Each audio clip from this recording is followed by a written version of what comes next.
hi, what's up? It's me, Karen, your favorite booktuber, and I am really excited because today I'm going to do my NYRB Astro book gift guide situation, which is what I did last year. Unfortunately, this video is coming at you a little bit late because I've been busy, a busy bee. I won't even get into how busy I am.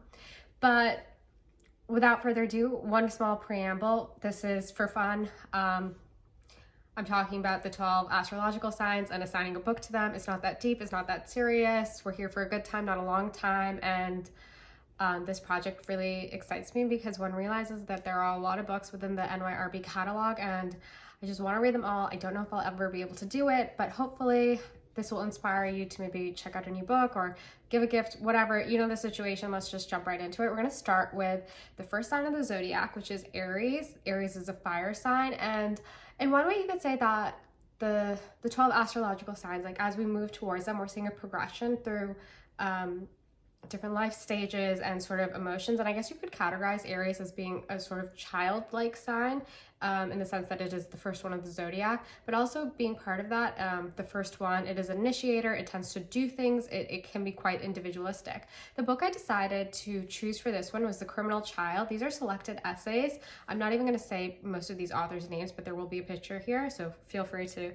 take a look and then do your own Googling. But The Criminal Child is basically the first English translation of this author's early work. Basically, the French government was like, hey, you went to juvie, tell us all about it. Let's write, give us an essay. They were expecting an expose, and instead he gave them an ode to the prison system.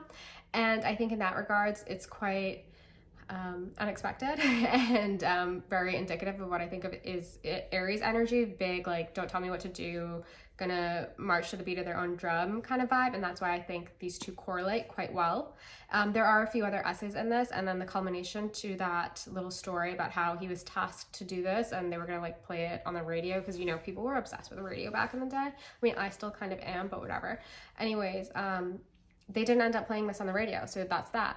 The next book I want to talk about is for Taurus. Now, Taurus is an earth sign, and let's think, you know, a little bit more sensual, connected to the earth. And I decided to pick The Flanders Road, which is, I think it's like the cover to me really correlates quite well with Taurus as well, because it's like green, and I think of Taurus, the bull, as being like lush, verdant, as I mentioned earlier, connected to the earth. So this novel is tied quite closely to the author's personal life. When he was 26 years old, he was a soldier in the war, and it's 1940, and he is leaving the battlefield and he sees his captain shot off of his horse by a German sniper. Now, this is a defining moment for him. It comes across, it is a touch point throughout a lot of his work, but in The Flanders Road, he imbues this detail in the narrator's personal life. A distant relative of his also dies in a similar capacity, and the author is mixing his personal stories with those of the character George, and we're seeing the author ask the question, can fiction confront and respond to the trauma of history? And you're seeing an interesting mixing of the two. Okay, next up we're going to talk about Gemini, which is a sign ruled by twins. Gemini is quick thinking, an air sign. I like to think of them as being very cerebral. They're really good at chatting, and I think they're quite verbal and verbose. And the book I picked for them was Agatha, or the Forgotten Sister. And this book is written by Robert Musil, and he is someone who has like an unfinished novel and centered around the character Agatha. And now in this particular book, Agatha and Agatha's twin brother are the two main characters.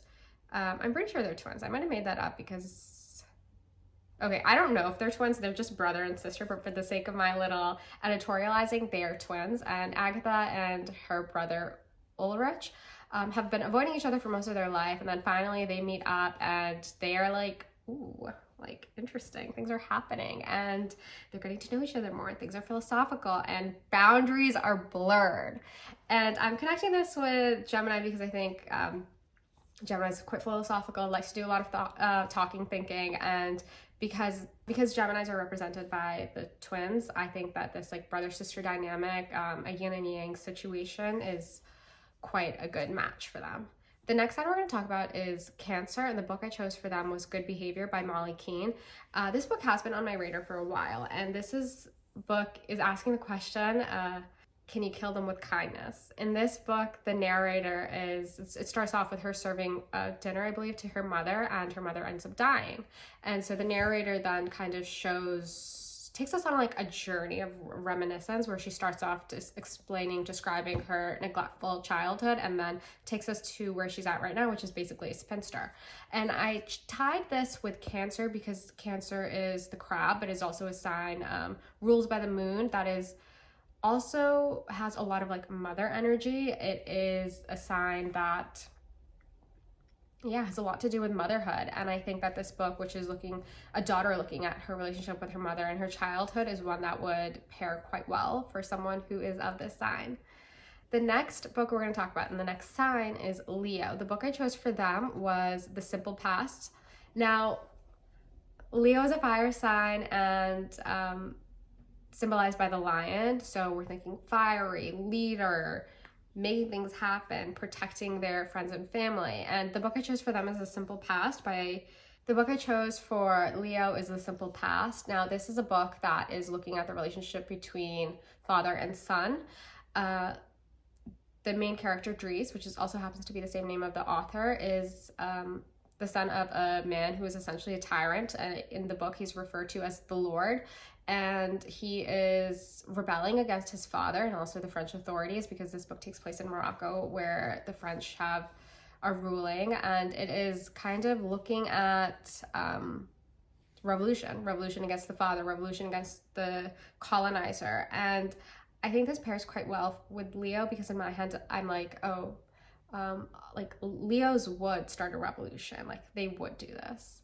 After Leo, we move on to Virgos. Virgos are an earth sign. They are the only sign that's actually symbolized by like a human, in this case a woman.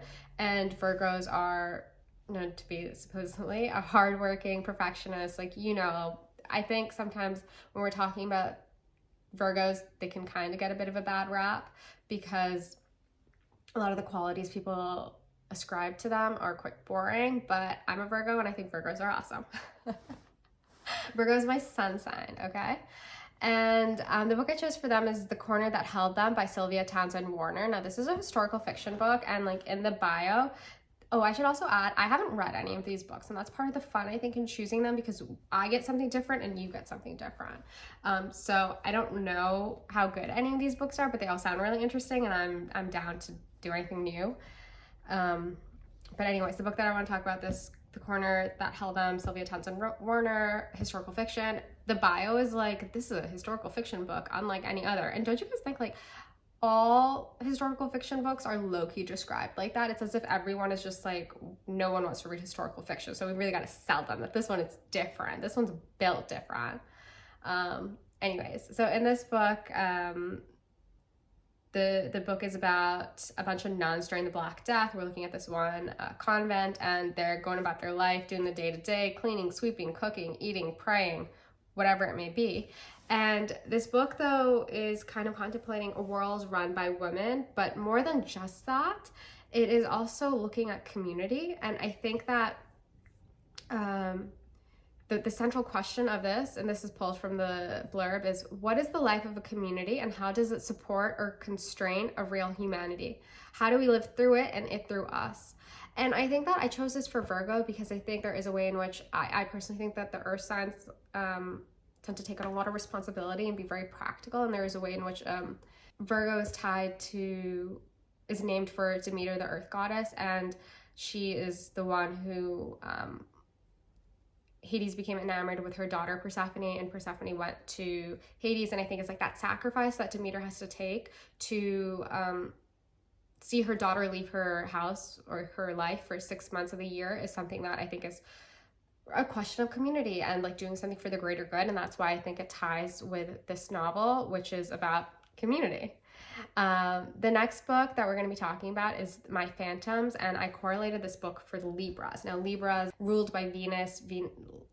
those who are Libras tend to have an interest in being balanced. They are represented by the scale and also have an eye for beauty and aesthetics, I would say.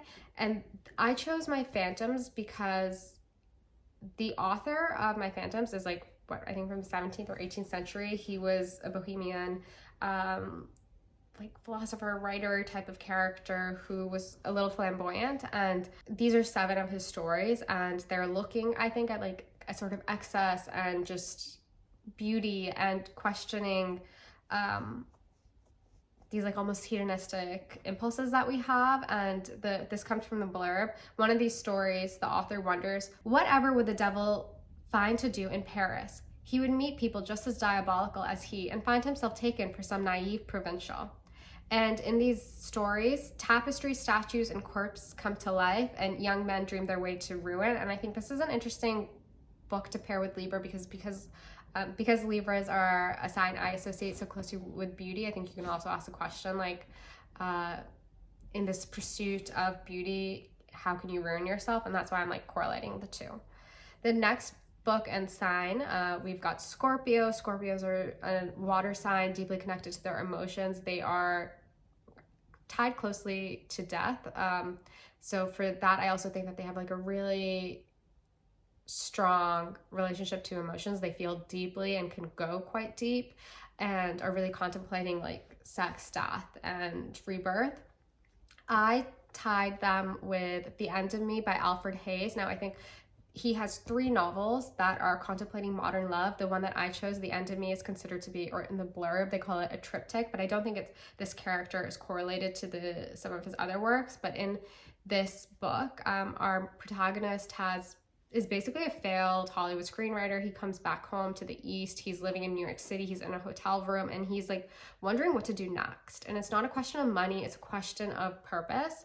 And he's literally just like flailing about, and he ends up meeting these 2 people, and a man and a young woman who are in a relationship. And him and the woman, they embark on a little tryst on things. Things are happening, things are shaking. This is about desire, and this is also ultimately contemplating failed modern love, which then had me thinking about the New York Times modern love column. But I think there's something about this like exploration of love and almost like going further and pushing yourself that I think of with Scorpios. After Scorpios, we get a fun fire sign, Sagittarius. And Sagittarians are like free spirits, fun loving. They love knowledge, but are also like down to do anything. Hop on a plane, let's go, let's do it big. No need to plan. Everything always works out for them, I think, because there's a way in which I think Jupiter is closely associated with Sagittarius, but whatever, that's like above me right now. And the book I chose for them is The Secret Commonwealth. And this is an interesting book to choose. So The Secret Commonwealth is from the 17th century.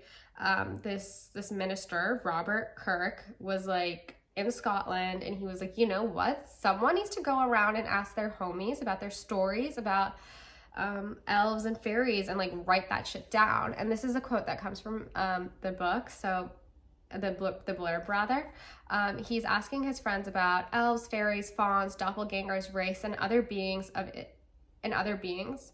And then in Kirk's own words, he said, those characters that are a middle nature betwixt man and angel. And I think that word betwixt is quite fun. But this guy literally just got together and he was like, we need to write all these stories down. And for the longest time, this book was only really accessible for academics, but now it's like out for the general public to get their hands on, and like all the spelling has been standardized. And you might be like, why did I pick this? I picked this one because low-key this is one of my interests. I would easily, happily like devour this book and be down for it, but I do think there is a way in which the Sagittarius sign is one that's like kind of a party sign and like down for whatever.